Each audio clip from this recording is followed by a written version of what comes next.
Brock, Holton, Ahlers, Caiden Norman, and Coach Hud, Greg Hudson, special guest joining us here on the U.S. Sailor fifth quarter call-in show. Holt, your quick thoughts here if this is indeed the game. Yeah, I mean, look, we had a chance to win it there at the end of some sort, especially the first half, the way it went. Like, our defense kept us in the game, and eventually we've kind of said it all year. We ran the ball actually pretty well tonight. Yeah. Outrushed them, I believe. But, yeah, it's a tough one.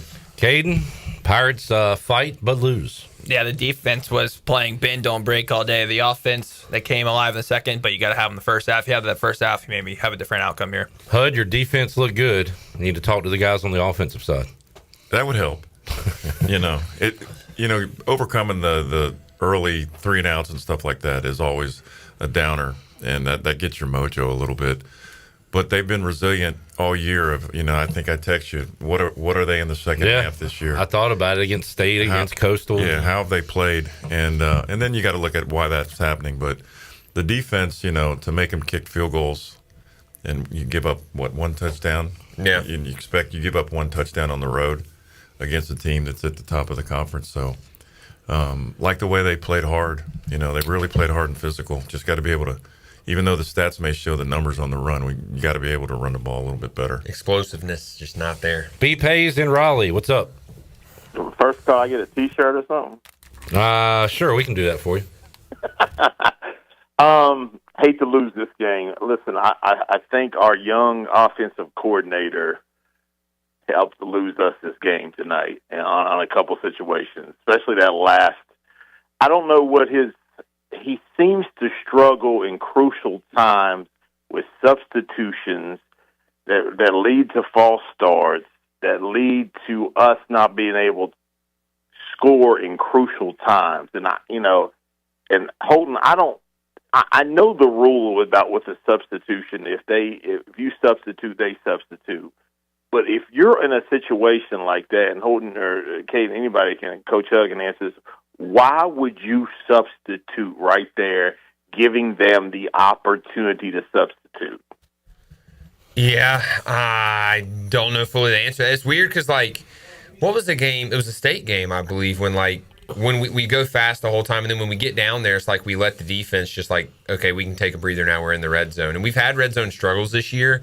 I would just go ahead, especially when you get down that low, just go ahead and score. Keep the same guys in, keep the defense tired, and go ahead and, if you're going to run the ball, or, keep the plays in. But, yeah, that was a big one for us, the way that we handled that. And I still don't even understand the rule with that, because on the TV it said the play clock was 22 seconds, but they got delay a game, so it must have been messed up there. But, yeah, I don't fully get that one. There's clearly some miscommunication in the helmet set, and not a good one.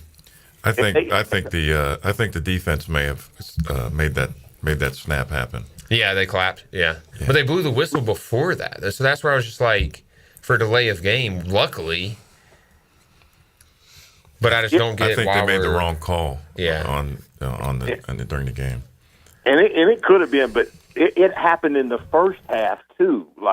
We would get moving, and he would. I just don't understand JDB at some points, and it seems like some points they're having problems getting the plays in, the substitution issues. This many false starts in Game 6 of the season is not something that should be happening. This is not, and I know everybody wants to blame the coaches, but it's just an issue that they have to address, because it cannot continue to happen at crucial points in games.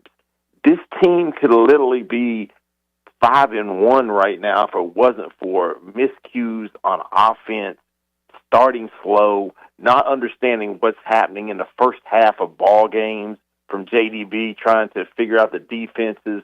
They had a bye week. To see this. JDB's old team played these guys. Make a call. Talk to somebody. Throw a life raft. I don't know. But I just don't get it. And he's going to have to at some point. I know he's 37, 38 years old. At some point, he's going to have to grow up as an offensive coordinator if this team is going to take it to the next step. ECU always wants to go to the next step. You're 3-3 now. You got to win these ball games. You have to win these big games on the road. I appreciate y'all, fellas. I'll hang up. All right, Pace. Appreciate it. Our SCI first call of the fifth quarter. 317-1250. Let's keep it rolling on the Turner home team live line with Kenny in Blunt's Creek. Hey, Kenny. Hey, guys. Let's just get to it. You can't overcome many football games when you play like you did in the first half with it's obvious that the offense and the punters thought we were still on a bye week because they were horrible. I mean, it was a bad football game in the first half. Penalties, just terrible. We come out in the second half, we start moving the ball, we do things, we get a little bit of momentum, and then at the end of the game, when we have a chance, we're on the 1 yard line, and you're running around with substitution, you're still in the shotgun, and I know the guys will say, well, the defense clapped or something. Line up and run the ball in the end zone. It's on the 1 yard line. Get a set, put it in the end zone, and quit playing games with throwing balls behind the line of scrimmage when you need 3 yards to score a friggin' touchdown. So I'm about done with this guy not knowing how to coach in the red zone. Defense is balling. They had one bad play tonight, and that was bad. But they give us a chance, and then we just get down there and we just piss it away. So you could tell, upset, woulda, coulda, shoulda, another statement game, and the statement is we can't play 4 quarters of football yet this season. So I think on the plays that they're talking about, when you're substituting down there, that's not just a call and substitute it right there because of what happened. Usually that call is really made in advance, like going down if we get to a certain yard line, we know what personnel is going on and going in there, and it could be coming from the sideline and creating a little delay. But they're moving as soon as that ball was down, they were already substituting. There wasn't a delay on that and getting in there. And the guys got to sit down in there. It's not like they were playing in College Station where 108,000 and you can't hear. So the penalties are critical. They're critical all the time. Kenny, I love your last line. This was a statement game, and we're just not ready to be at the top of the league right now. Right. Well, Coach Hood, you kind of hit on this on the pregame stuff. You've got to be able to run the ball at sometimes. We were doing that, and then when we get down there where we can score, we quit doing it. It just befuddles us. Who was the guy that came? Who was the kid that came? It wasn't the starting running back. Engelman came in and lit it up. Marlon played pretty good. You could feel him just off the TV screen, and he had a burst, and he was hitting it pretty fast. And I thought the stretch play looked good at times. I think that's something they block well, and it gets the defense moving. Also, a lot of the dive play, the inside, they call it the inside zone, but that dive double team play, that I call it a dive. The defense is just coming downhill on that, and there's no play action off of it because the O-line's going to pass that and stick their arms out. So, but the stretch I thought at times looked really good, and when we're pulling a guy and basically running the one back power, we're getting lanes, and you just got to keep finding out what you're best at and keep running it. Kenny, appreciate the call as always, man. In Blunt's Creek, 317-1250, Turner Home Team Live Line. Cameron's up in Goldsboro. Hey, Cameron. I'm fed up, guys. Shout out to the defense. They played their hearts out. We should have been down 21-0 in that first half, and I don't understand it. We brought in all these transfer players on offense, Mangrum, Johnson, Petaway. Where have they been all season? How much are we paying these guys? How much are we paying these guys to come and do nothing? Nothing on offense, these transfer guys. Take the money we're giving those guys and give it to the defense and use it to go get some offensive linemen that can freaking block. This is insane. I've had it with JDB. The potential is there. We have the talent. We could be 5-1 right now. JDB, I know he's young. He's out of his league. And it would be great to ask him some questions in the press conferences. But guess what?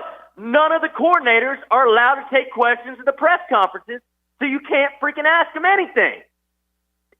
It's so frustrating. When's the last time we had a decent road conference win with championship implications? Was it 2013? Was it 2009? It's been forever. You have over 10 years now where we haven't been able to win a big conference game on the freaking road with championship implications. And the fact we can't do that is not what makes me mad. The fact that makes me mad is that we have the freaking talent where we could do it. We should be able to do it, but we can't freaking do it. What are we doing? Parker Jenkins, London Montgomery, I'm sorry. Stop letting them run the ball. Give the ball to Marlon Gunn and TJ Engelman. Why hasn't Marlon Gunn been touching the ball more this season? Why? What has he been doing? Has he been hurt? I don't get it. Absolutely ridiculous. Tulane is more talented than us in the trenches, but I refuse to believe that Tulane is more talented than us at the wide receiver skill positions and at quarterback. I refuse to believe it. That first half killed us. This is insane. It's so frustrating. We should be 5-1 right now. Pressure has to be on JDB. I get we have an easy schedule the rest of the way, except for Memphis. But, I mean, come on. It's just frustrating. After, like, more than 10 years, we should have won this game tonight. And these transfers we brought in on offense, they're not doing anything. It's insane. How much money were we giving these guys? I want somebody to be able to ask John David Baker some tough freaking questions, but he can't. No one's asking him anything because he's not at the press conferences. This is ridiculous. And the penalties, oh, my God. I'm fed up. We are a better team than our record shows right now, and that's why I'm mad. That's why everybody else should be mad. It's ridiculous. Give Marlon Gunn the football. I'll pass it on to Zach, whoever's next. I'm so mad right now. But as always, go Pirates. We need a couch in here for some psych services. That was an old school Cameron call right there. It was. Let's hit one more before we take a break. Zach is next and done on the Turner Home Team Live line. What's up, Zach?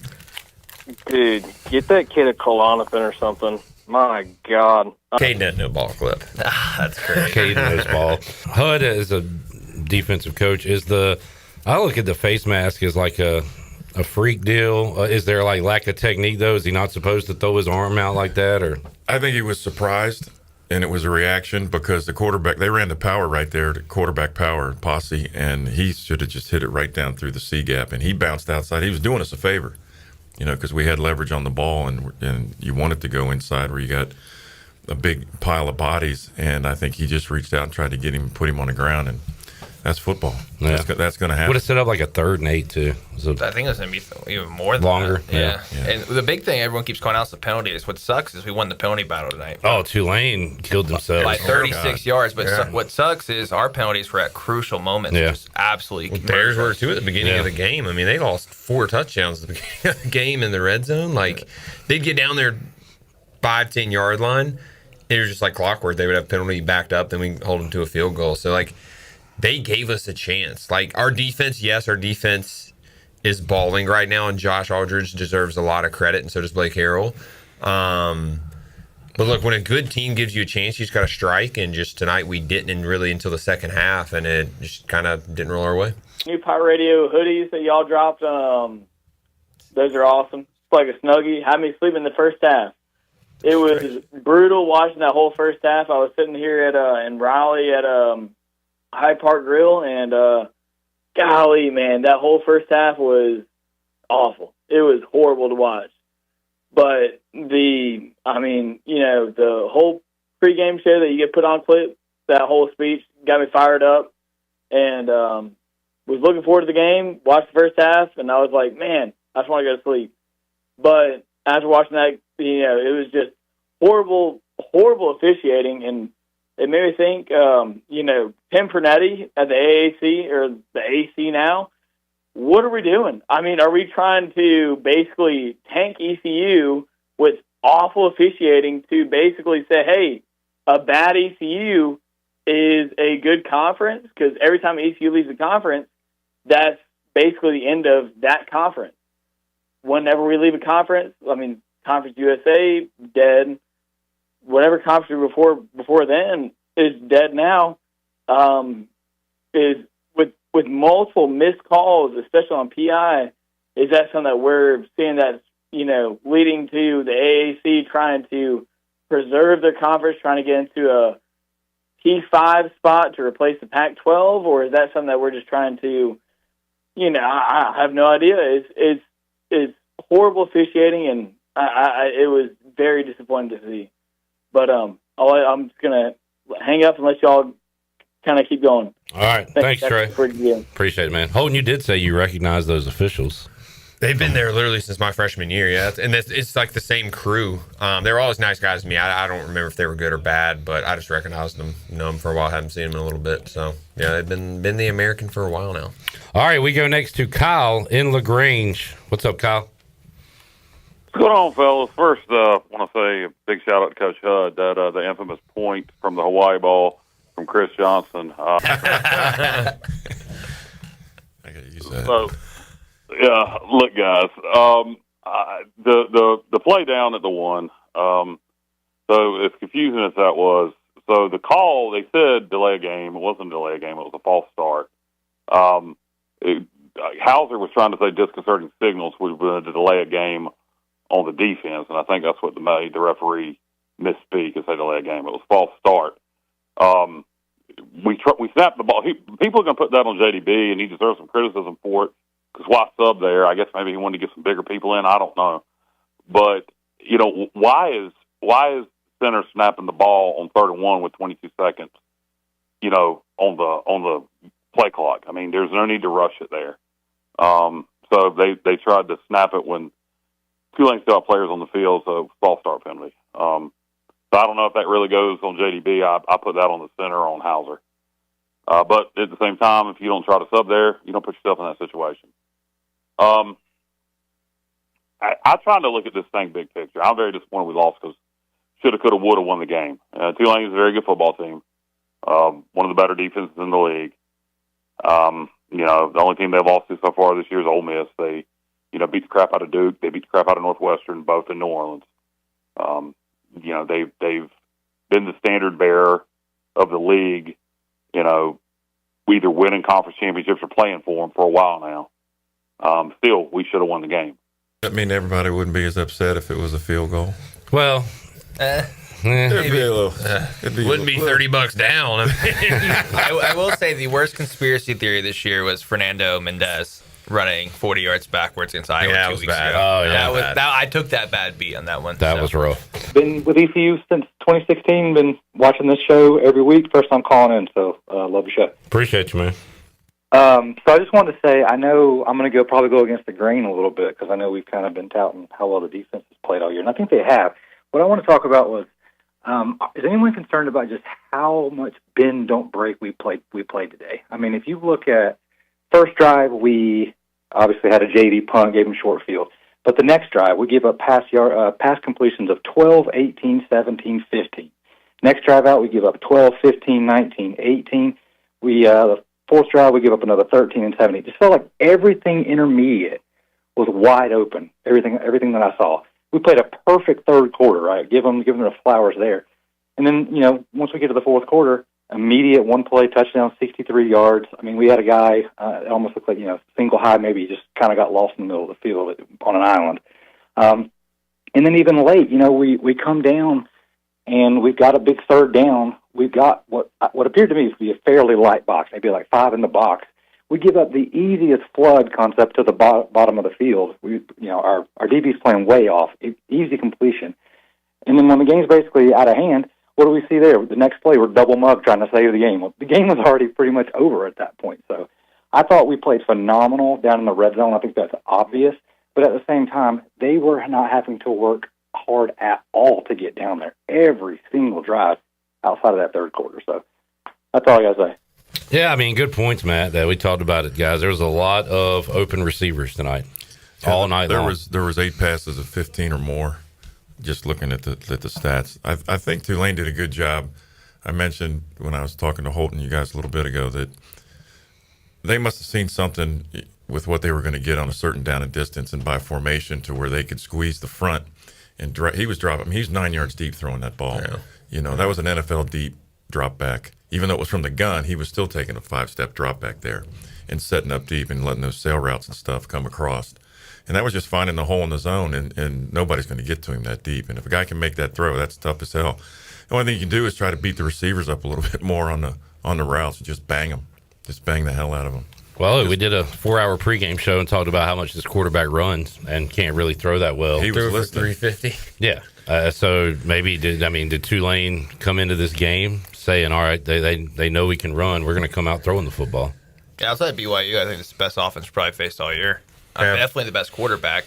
And I'll take the bend don't break, honestly. If you can get all the way down the field and you can't get in, I'll take that in a big time game like this. And I will say too is like it, because he was saying like, does that worry us or it worries him? Like if that's like a consistent trait, maybe, but it really this is the first game where like that's been like okay, excessive, where they get down the 5-yard line and then we stop them to a field goal. We really just, like Caiden said, they're top 2 team in the conference and we held them to 26 points. Like you can win a game with 26, giving up 26 points. Talked earlier about the spread and the conspiracy, and Holton touched on it. Hud, you remain quiet. Do coaches know the spread?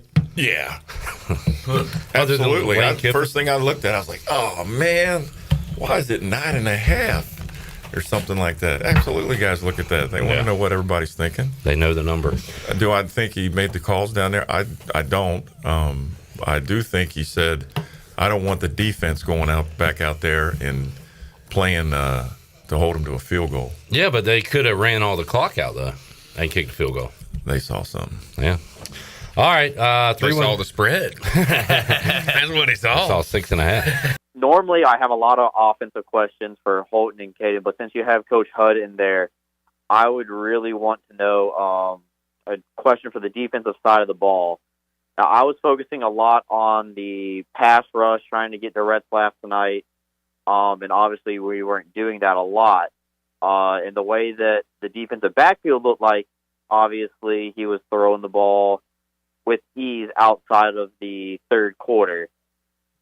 Were we playing any man coverage that you could see at all, or we were just sitting back in zone? Because I felt like we just kept getting beat and, drags across the field and throwing it over the linebacker's head in front of the safeties. Because normally, I'm just thinking, hey, even if you don't have an NFL-level corner like Revel or McMillan, you have to try to mix in some man defense in there and maybe change the look, because I just don't think it was working. Well, like I said before, on the when they were seeing zone, and they do their homework too, and they're checking at the line, and they're based off of motion and the shifts, you're finding out what the coverage is. And when you get in zone and you can drop back and hold the ball for a little bit of time back there's going to be holes out there.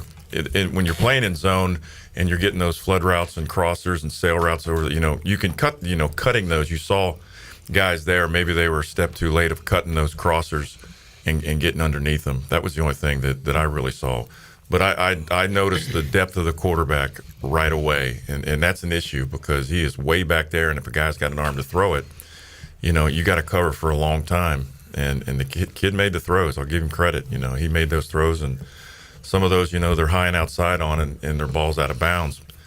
But yeah, you can mix up some man there, and then you're thinking about, okay, when's the quarterback going to take off? So they probably had a game plan also to make sure he wasn't running anywhere, like we talked about in the pregame show, and keeping a cup and him inside there to make him throw the football to beat you. And he threw the ball, and they had some completions, but they weren't leading to touchdowns.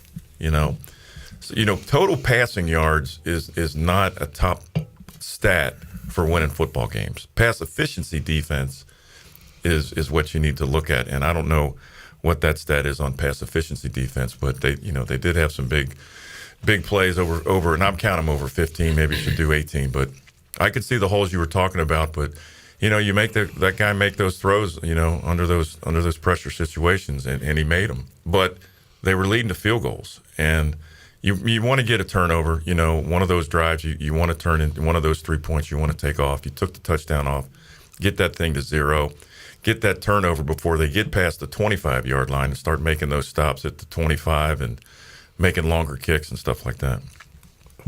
So, thank you, Coach, for that very insightful offensive question here for the quarterback.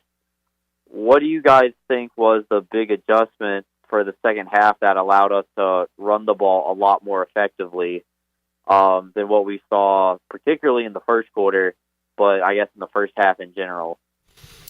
One, just our aggressiveness, and two, we took deep shots. We've said it all year. I think Hauser, our receivers are their best talent is deep balls, and Hauser's best throw is the deep ball. And throwing it deep makes the safeties play and not come and play the run, which just opens up the run in general.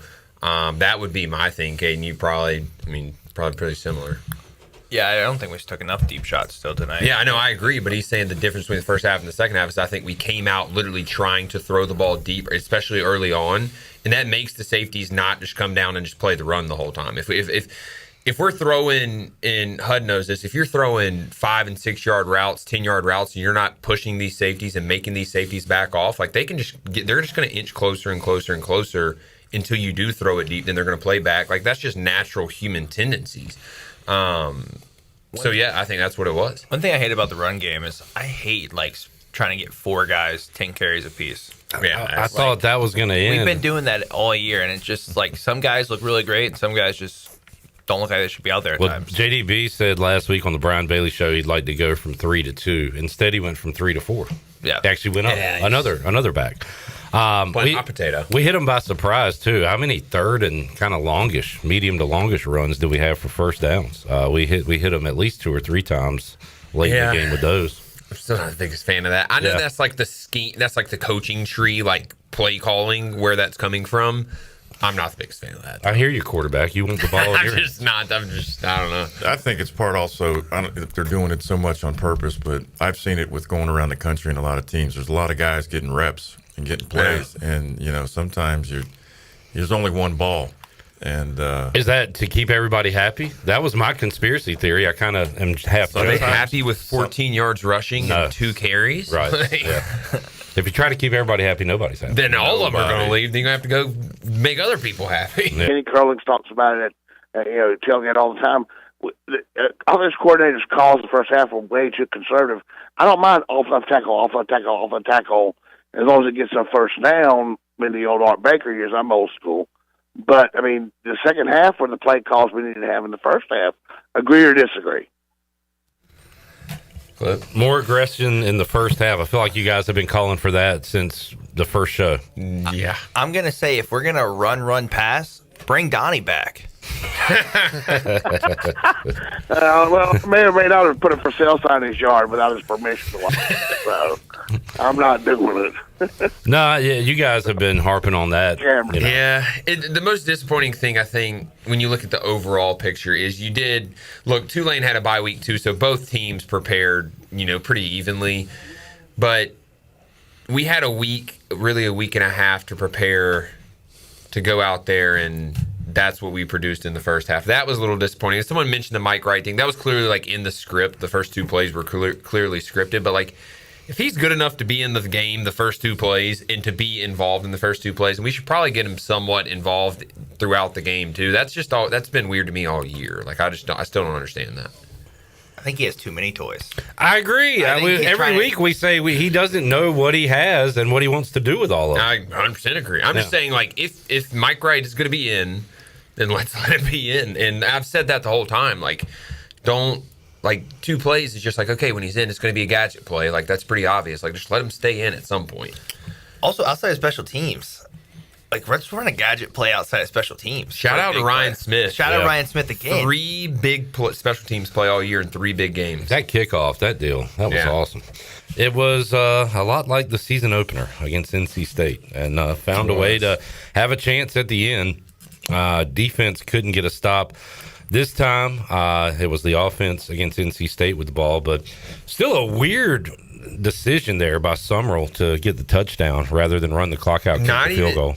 The touchdown is like, okay, debatable, but throwing it twice in a row is really the questionable call there. So we're not calling for an investigation, just weird. I just call him FanDuel to get my money back for the bet. The fix was in. All right, guys, final thoughts. Holton Ahlers. I would just like to see us getting our 3 main receivers involved early and keeping them involved. I think really good offensive coordinators like go into games and say like, okay, let's make these guys feel comfortable and get them in the rhythm, because you know who else that gets in the rhythm? The quarterback, but also the team. Like the team understands when your dudes are having games, like this is gonna be a fun game. We're rolling on offense, and that's when we've been successful. Is getting Brock the ball, getting Anthony Smith the ball, getting Yannick Smith the ball. So I'd like to see that more early. I don't love that we had a whole bye week to plan a whole game, and our first half we had a total of 4 yards. I don't love that at all. So yeah, excited for Thursday. We're win the next 3. Memphis is a huge game, and we'll go from there. Gotta beat Tulsa. Gotta, like you said, win the next 3. Yeah. Gotta get back at it, Caiden. Every competitive game this year, we're in the twilight zone. Same thing. Offense starts slow. Defense keeps us alive. Offense turns it on way too late to have a shot. So hopefully we can steamroll the next 3, lock in, focus on them one by one. We should stack the 3 and then come to a Memphis game and have another big one. But sucks that on a statement one we ran into the same statement things we've ran into the last couple of years. Can't win it, but a lot of season left. And also one thing, Clip, is for the first time in 2 years / 3 years, I will not be overlooking Charlotte as a fan because I've been doing that ever since we started playing them and has not went well. The head coaches are gone, so I think the voodoo might be off. But yeah, Biff and yeah. And I mean, I don't know if I'm the reason, if my idea got in Gilbert and the folks' head, but I said if Mike Houston loses 2 years in a row to Biff Poggi, he should be fired. You. And that, I mean, you're the local politics. I mean, I hate to say that, but then I had to stick by it after it happened. I was like, he's got to go. I don't care who you are. We can't start slow against them. Oh, my God. Please, no. Score in the first quarter. Real quick, trio of guys. And Jackson, I said real quick, your thoughts on this loss. Jackson. Okay, I'll go first. I agree wholeheartedly with Cameron from Goldsboro, who was our second caller. We got to start asking questions about JDB. I'm so tired of these slow starts where we only have 4 yards in an entire quarter after planning for this game for an entire week now. We had a bye week coming into this game. We need to put up points to win a ball game. The defense can only do but so much. The defense can keep us in the game, but it doesn't matter if they can keep us in the game if we can't go down and score. You had a whole bye week to prepare for this, and it feels like we did nothing. That's why I said on the pregame, are we really looking at ourselves instead of looking at Tulane for 2 weeks? You got to look at the opponent for 2 weeks. Or do we need to look at ourselves more? Vice versa, yeah. I don't know. Okay, never mind. I'm not a coach. I think it's, yeah. That was a paradox right there. Trying to track that one. The one thing that's disappointing is, real quick, is just, the script should have been flawless. And it just was not. Yeah, and that's what I'm saying. I mean, Holton, I'm sure you guys script that first drive. That first drive, you go to, what plays are coming. Yeah. Right? Yeah, for sure. Yeah. What happened to that tonight? Because clearly, if that's the scheme, and it goes like that, it went like that for the state game, the BYU game, and now this game. How many more times are we going to see JDB script out a drive, and A, it doesn't work, B, we go backwards, or C, we have a terrible turnover. I mean, it's Jackson. Avery's in high school. He's got to go to school tomorrow. Yeah, we got to wrap it up. That JDB gotta get it together. I'm kind of done with it. All right, Avery, your quick thoughts. Yeah, I agree with Holton. You gotta get the studs the ball more, and you gotta give Marlon Gunn the ball more too. Marlon Gunn. He does. Good call out. Nick, great hockey winner tonight. Canes win, but the Pirates lose. Your thoughts? Offense should buy defense lunch for the next few days. Okay. Feed the defense. And let's get better. All right, guys, we'll do it again next Thursday night. U.S. Sailor 5th quarter call-in show. Thank you, Holt. Thank you, Caiden. Good show. Thank you, Hud. Tell him. Hey, love you, man. Love you, too. We will see you Friday, 3 o'clock on Pirate Radio Live, and we will talk to you next Thursday on the Bud Light pregame tailgate and the U.S. Sailor 5th quarter call-in show.